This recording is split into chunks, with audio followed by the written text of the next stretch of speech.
as of now, nakuha na nila sa amin yung 22 units. Kaya yon yung isang operator namin, nagtangkang magbigti, uminom ng Sonrox. 2.5 million yung pinakamura. Lahat ngayon sira na. Puro gawang China at gawang Russia. Tinutulan ko po ito. Hindi ko pinapasok. Ang tinuro ko ay Mayor Sara Duterte na anak ni Pangulong Duterte na nagsabi na hindi raw niya yung papayagan sa Davao. Buwang paniniwala ko na mayoriya ng mga senador ay sumusuporta sa pagsuspinde ng modernization program na ito. Ay aking pinapangalawahan na suspindihin muna ang jeepney modernization program. I will file a resolution to suspend the modernization. May sinasabi sa akin si Senator Chis Codero. Mas maganda ikaw na magsabi, Senator. Thank you, Chairman SP. Rafi.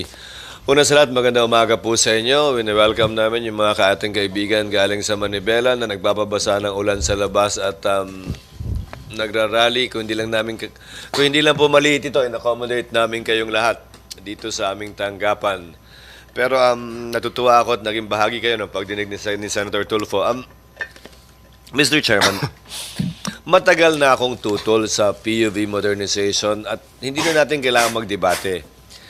Hindi ito pinag-isipan, hindi ito pinaghandaan at hindi tinanong man lang o pinakinggan yung sektor mismo ng PUV bago ito pinatupad sa nakaraang administrasyon. Sa madalit salita, binraso lamang naman po ito eh. Noong ako'y gobernador, pinatupad to. Noong mga panahong yon, 2019 to 2022. Tinutulan ko po ito. Hindi ko pinapasok ang DOTR sa modernization nila sa aming lalawigan ng Sorsogon. At nung pinapuntahan ako ng USEC ng DOTR nung panahong yon na gobernador ako, ang tinuro ko ay yung panahong yon, Mayor Sara Duterte na anak ni Pangulong Duterte na nagsabi na hindi raw niya yung papayagan sa Davao. Sabi ko, kumbinsihin niyo muna yung anak bago kayo magpunta sa akin. Kasi kahit si then Mayor, now Vice President Sara, ay tutol po dito nung siya'y Mayor. Parang pagtutol ko nung gobernador ako. Huwag na natin ulit-ulitin. 2.5 million yung pinakamura. Lahat ngayon sira na. Puro gawang China at gawang Russia. Ba't hindi tinutukan at binigyan ng pansin yung mga gawang Pilipino mismo? Nakalikha pa ng trabaho at hindi pa nabura yung kultura, tradisyon at kasaysayan na nasa likod ng ating PUV.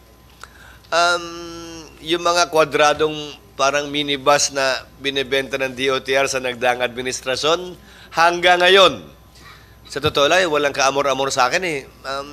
At sa totoo lang din, kasaysayan din namin, ginamit ng kooperatiba, Mr. Chairman, gumastos ng humigit kumulang 300 milyon yung isang kooperatiba namin sa Sorsogon, sumugal.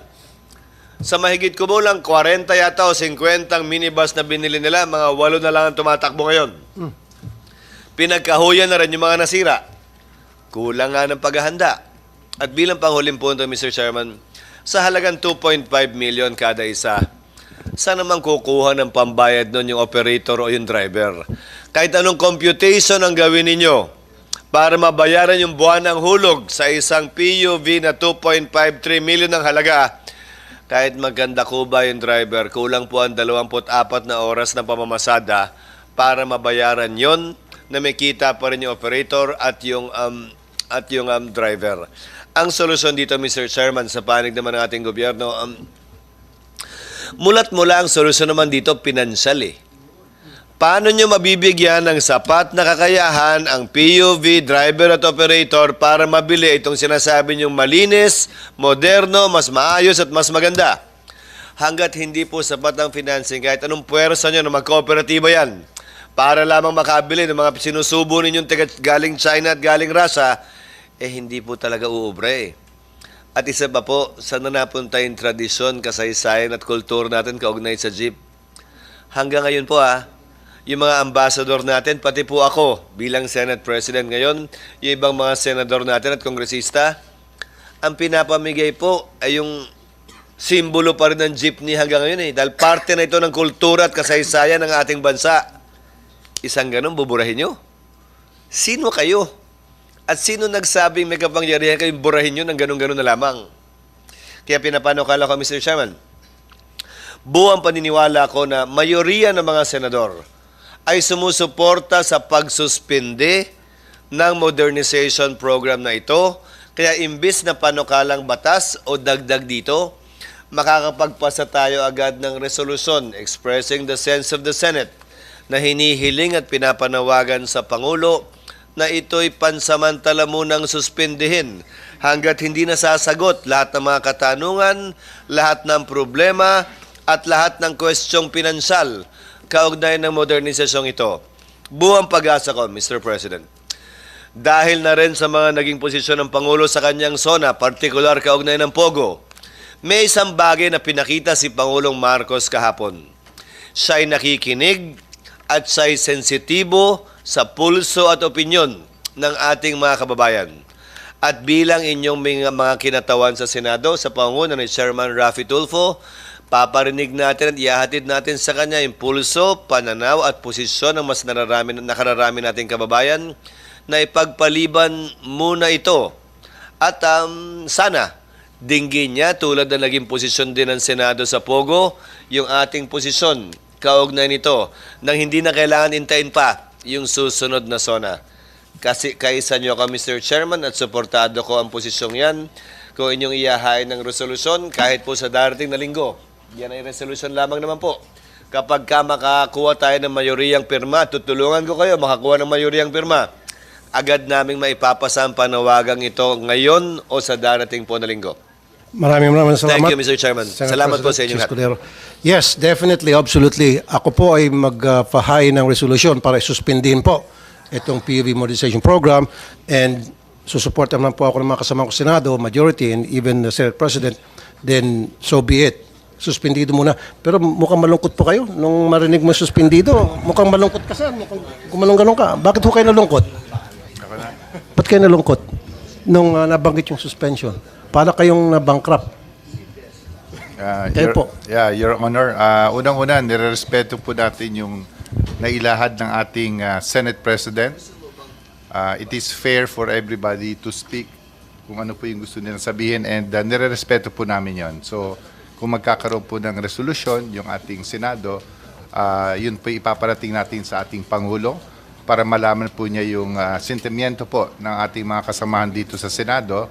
At sa parte naman po ng DOTR, we will always maintain po yung aming naiparating sa ating Pangulo at consistent with what we have been doing. We've been giving fair, accurate, and proper information to our President based on what we've felt and we've seen sa buong bansa sa pag-iikot namin and hearing the sentiments of the majority of our transport leaders. Salamat po, Your Honor. Yung sinasabi niyo po majority dahil When you say... yes. no, sabi mo mapapakinggan yung majority ng mga operators. Ito mga majority ng mga operators, ito po yung mga kakampi nyo, nakuha nyo yung loob for whatever reason, pero marami pa rin po ang mga tutol.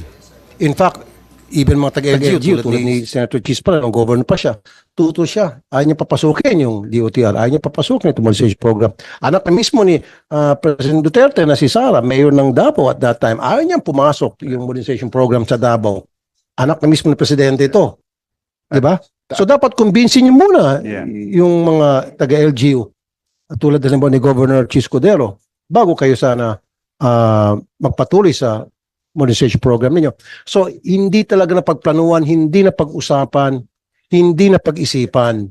Talagang minadali po ito eh. Minadali ito. Yes, sir. If I may po, we will duly take note all yung observations po and the recommendations and the suggestions here, Mr. Chair. And please allow us to discuss with the Secretary and then we will submit the report, Mr. Chair. Yes. Pero talagang nobody can stop me now, especially na narinig ko kanina, nagsalita yung Senate President namin na he will support kapag ako mag-file ng resolution para isuspend muna itong modernization program na ito para sa kapakanan ng lahat. Mr. Chair. No. Mr. Chair. Go ahead, Asik. Mr. Chair, Carla. makikiusap resolution na gagawin. Hindi naman po kami tumututol doon, pero baka po pwedeng isama sa resolution kung paano din po ang mga hulugan o mga loan ng mga cooperatives na nag-respond doon sa modernization, kung ano magiging take ng mga, paano sila paano din ba ma-hold or anong take ng mga bangko doon sa resolution na gagawin? Kasi may mga co-ops na po na marami na pong loan sa bangko. So baka mapasama po sa resolution kung paano din po ang pag-treat sa kanila. Yun lang po, Mr. Chair. Mr. Chairman, pag sinuspindi po ng Pangulo yan, yung mga ongoing, yung mga napwersa o voluntaryo ng sumunod dito, malaya naman po silang ituloy yung ginagawa nila. Pero dahil din dito, malaya din po silang ipagpaliban ito. Ulitin ko, yung isang kooperatiba po namin, 100 milyon ang inutang, lugi na po ngayon. Kailangan nga po kasing i-review hanggat hindi klaro at maliwanag. At yung binabanggit naman po ni kayo yata Yusek Ortega na ang concern ninyo sa pasahero na maayos yun, anong tingin nyo sa amin? Di namin gusto yun? Tingin nyo ba gusto namin mamatay, maaksidente yung mga pasahero at hindi maging komportable? Tingin nyo ba ayaw naming aircon yung sinasakyan nila tulad namin at hindi walang aircon? Ang tanong, hindi naman porkit gusto ninyo, agad-agad magagawa ng mga super at operator natin. Gusto naman talaga natin yun. Ang tanong, kaya ba nilang bayaran yung mahal na jeep na gusto nyo? Magkano pinakamura? Can you answer me, sir? How much is the cheapest modern jeep that you're providing for our drivers right now? Cheapest, sir, and where is it made? Yung cheapest po for class 2 or 3 is around mga 2.2 million po at umabot po to almost 2.6. Yung po yung mga gawang China at meron po tayong gawang China, Korea. Exactly nga po. Wala doon sa presyong yon yung gawang Pilipino. Magkano po yung buwan ng hulog sa isang jeep na 2.5 million, 2.6 million, sabi nyo? Magkano po ang down payment? Magkano po ang buwan ng hulog? Kayo po, dapat alam niyo po yan. Dapat masagot nyo ng diretso yan, ha? As per info po, yung mga depende po sa 7 years or 6 years na ina-attain nila, mga 25 to 30,000 po. Magkano po ang down payment? Ang down payment po, yeah. 5% po. Sir, ang buwan ng hulog, magdedepende yan kung magkano ang down payment. Pag nag-down payment kayo ng 50%, edi mababa ang kada buwan na hulog nyo. Kung 5% ang down payment nyo, edi napakalaki ng buwan ng hulog nyo. Hindi ako maniniwalang sa 2.5, 30 mil ang hulog kada buwan kung 5% lang ang down payment, ha? Give me, sir, the actual computation. Game, 2.6 million, 5% is 130,000 down payment. O yung balance ng 2.6 million na 2.4 4 million divided by 5 years. Magkano ba yun? Sir, ayun. Mr. Wait, President, who are you, sir? Mr. President, my name is Ed Cumilla po, Metrocomet Transport Service Cooperative representing Ditindi Calabarzon. Sir, wag muna, sir. Tinatanong ko, gobyerno. Kung pinlano nyo ang programang ito, ano yung nakikita nyong window of down payment? Hindi naman po pwedeng negosasyon lang to sa party nila. Kayo po, ano yung programa ninyo ng financing na iaalok nyong abot kaya sa ating mga chopper at driver? Okay, bago niyo sagutin yan, I would like to recognize the presence of Senator Tolentino, our Majority Floor Leader. Senator Tolentino. Sir, what is the down payment and monthly in your program? Yeah. Huwag depende sa kanila, kayo naman. Dapat may chart kayo nito eh. Sige ka. Yes, sir. Based on reports. Please. Alam ka. Mr. Chair, may I be allowed to answer the query Go ahead. of the good Chairperson Senate Guadis. President? Sir, before you answer, what is the role of LTFRB in the financing aspect of the PUV modernization? Kayo nagbibigay po ng prangkisa sa kanila. Alam ko yun. Yes, Mr. Kayo Chair. ginagamit para sakalin sila na kung hindi maporma yung kooperatiba, hindi kayo sumunod sa modernisasyon, hindi na namin kayo bibigyan ng prangkisa. Ano ho ang papel ninyo kaugnay ng financing? Mr. Chair, Yes, please. kami po ang nag-i-endorse ng equity subsidy na ibibigay ng gobyerno sa bawat jeep na mag-avail ng Narinig ko na rin yan. modernization, Magkano ang equity subsidy which is nyo? 280,000, Mr. Chair, per unit. Magkano po ang pondo ninyo para dyan? For now ho, ang pondo namin is 1.3 billion po. Ang Magkanong binigay. unit ang kaya niyong pondohan at bigyan ng equity share? Ilang unit po? Ikumpara nyo sa ilang libong jeepney na gusto nyong i-phase out lahat. Magkano po yung budget nyo para sa equity share? Yung sinasabi nyo mahigit 1 billion, i-divide nyo ng 200, magkano ka mo? 30,000, 80,000, o ilang unit po yun?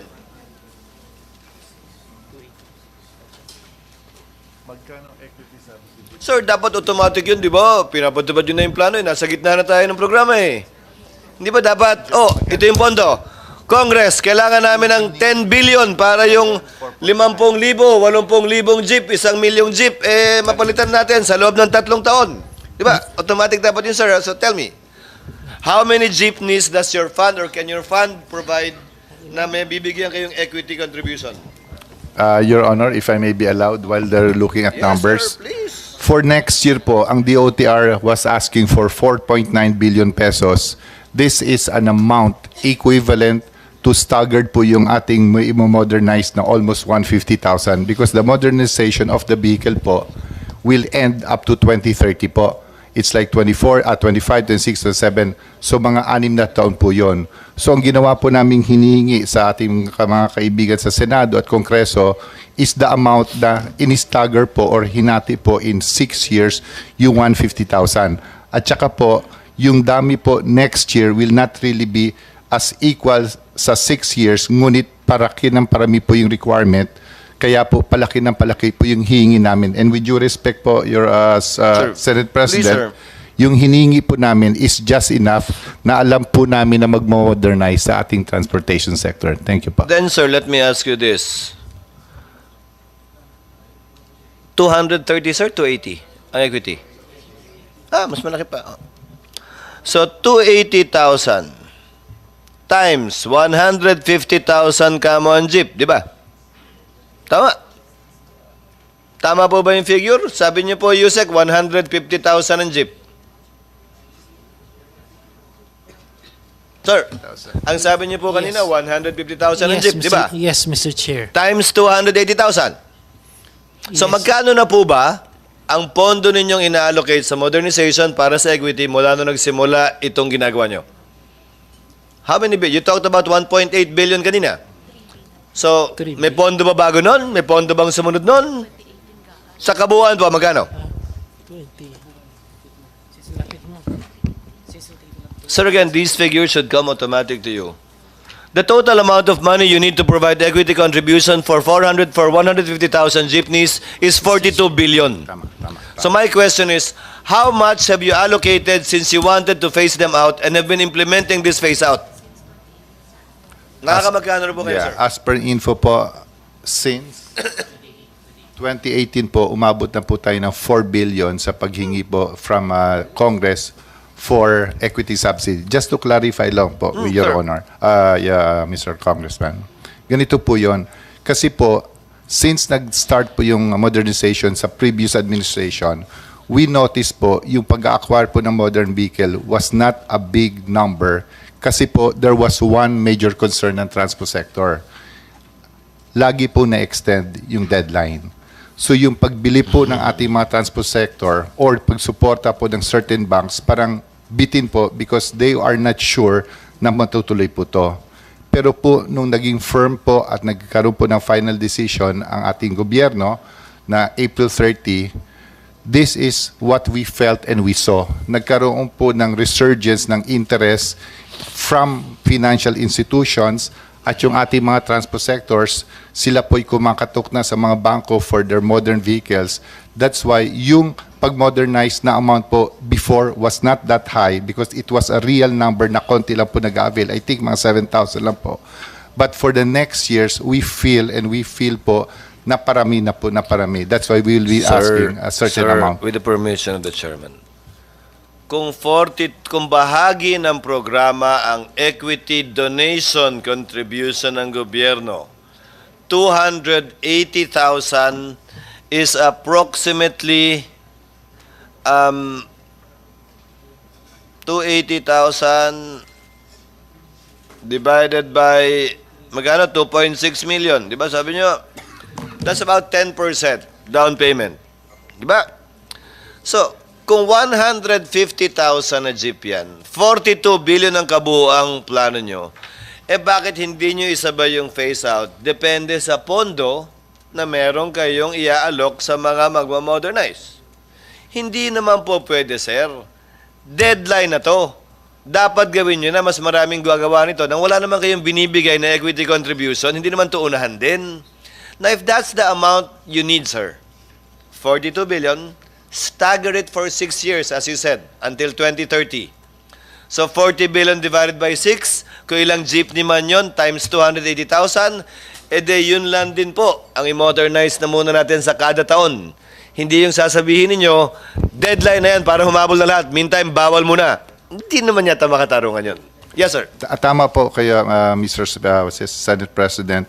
Kaya po yung modernization, para po, will be clear po, will not happen this year. As in, when I say modernization, yung parang they are obliged to modernize their vehicle. Ang tatapusin na po muna natin is the LPTRP, which will be 3 years, 24, 25, 26. Pagdating po ng LPTRP, meaning yung route rationalization, doon na po papasok yung pagmamodernize nila ng vehicle. So tama po kayo, they are not obliged to buy the modern vehicle now. But pagdating ng LPTRP, which will be at least by 2027, doon na po sila magpapalit from traditional to modern, and that will be the time po na hihingi po tayo from Congress for the bigger amount of equity subsidy for the last 3 years of the program. Pero ngayon po, it is just an amount of 2.6 billion dahil hindi pa po ganun karami ang nagpapa-modernize. Now, may I ask now our friends from the transport sector, ito ba ang pagkakaunawa ninyo na hindi pa nyo kailangan talaga gawin to? Ewan ko kung sino kailangan sumagot. Si Miss Sembrano.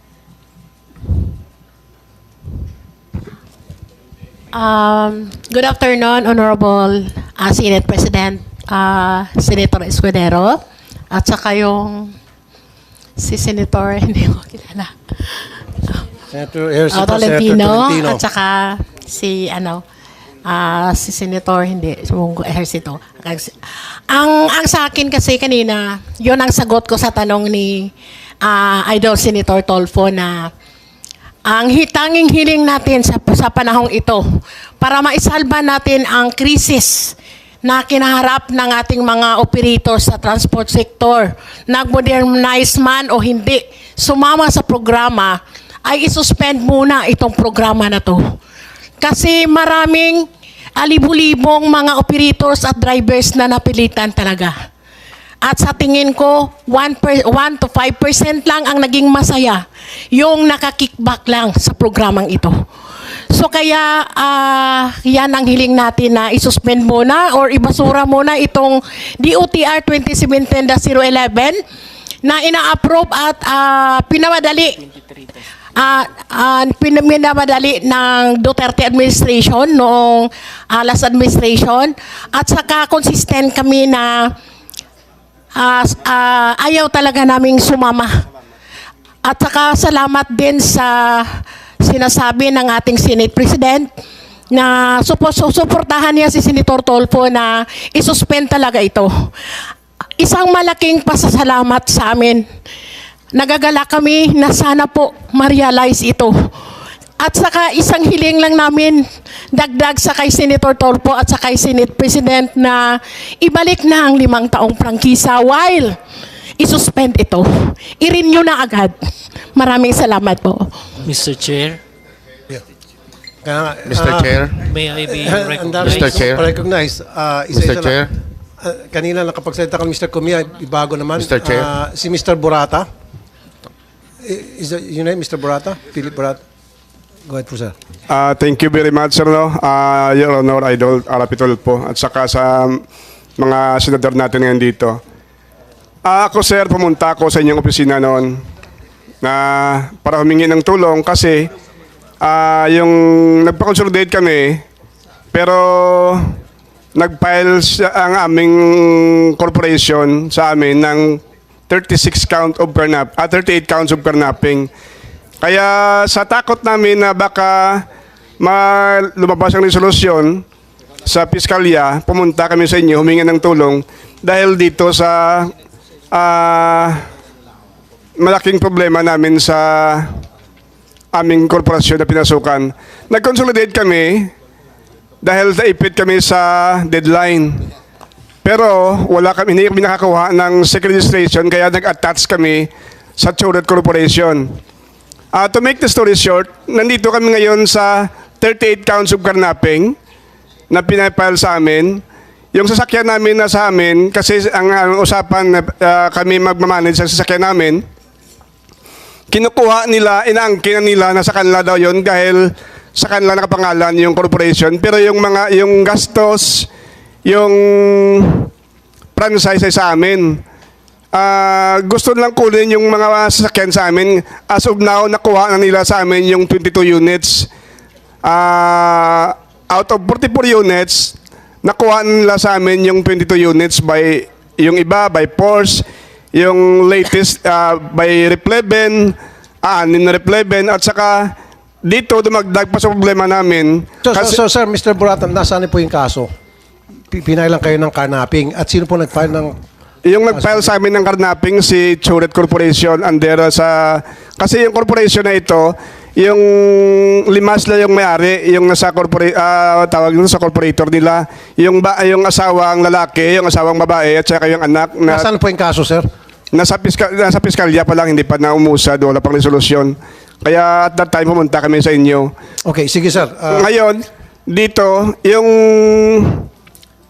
yung bitaw head sa Bacolod, hinuli yung mga sasakyan namin na nakabiyahe at saka in-impound.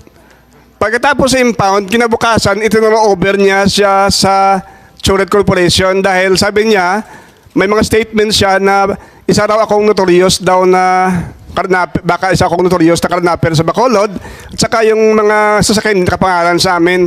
Hindi man lang siya nag-imbestiga na nag-consolidate kami, nagpamasok kami sa problemang ito.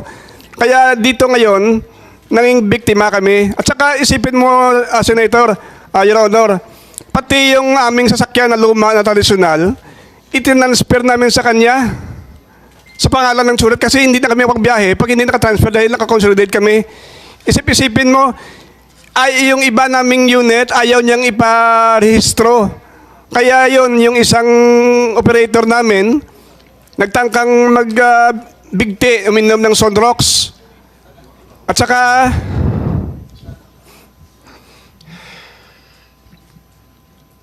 sorry. Saka, ayaw niya kami, dahil ayaw sumunod sa gusto niya. Ngayon, gumasto kami ng milyon, halos lahat, ginagawa niya para maipit kami. Yung bitaw head sa Bacolod, kinuha yung sasakyan. Isipin mo, sabi ng LTFRB, wala siyang kapangyarihan na mag-impound at saka kumuha at saka i-turn over yun sa Choret Corporation. Para na siyang police, para na siyang may court order na ginawa yun. Isipin mo, to be honest lang, in fairness sa mga tradisyonal, dahil lang daw yun sa wala kaming business permit sa city. Pero isipin mo, to be fair, yung mga traditional jeepneys na tumatakbo sa lansangan doon sa mismo sa ruta namin, walang franchise, walang restro, walang insurance. Bakit hindi inuhuli? Kami lang talaga ang pinipersonal. Kasi may utos ito sa korporasyon. Para siya na yung police power ng corporation.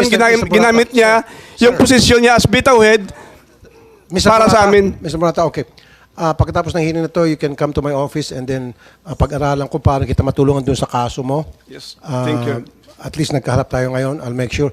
And then since ang pinag-usapan natin yung modernization program, dahil maraming tumututol, then palagay ko I can get a majority support from my colleagues the pagpapile ko ng Senate resolution para i-suspend na itong PUB modernization program na ito.